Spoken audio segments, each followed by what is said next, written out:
بسم اللہ الرحمن الرحیم والصلاة والسلام علیک یا رسول اللہ وعلی آلک و اصحابک یا حبیب اللہ۔ پیارے بھائیو، آج ہم بات کرتے ہیں غسل کے بارے میں۔ غسل کے کتنے فرائض ہیں؟ غسل کے 3 فرائض ہیں، کیونکہ عبادت کرنے سے پہلے جسم کا پاک ہونا ضروری ہے۔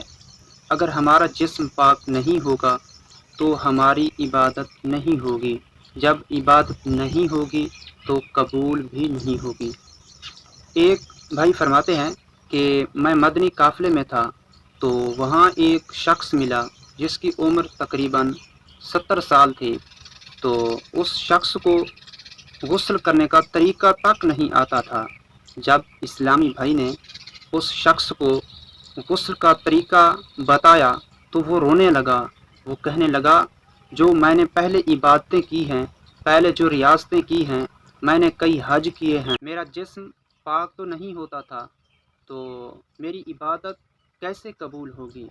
دیکھیں، غسل کا طریقہ معلوم ہونا ہر مسلمان پر ضروری ہے۔ اگر ہمارا جسم پاک نہیں ہوگا تو ہماری عبادت قبول نہیں ہوگی۔ غسل کے 3 فرائض ہیں۔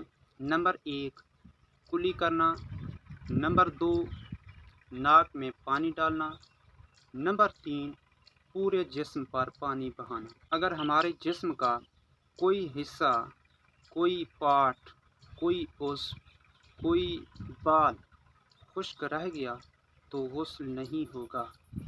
آمین بجاہ نبی الامین صلی اللہ علیہ وآلہ وسلم۔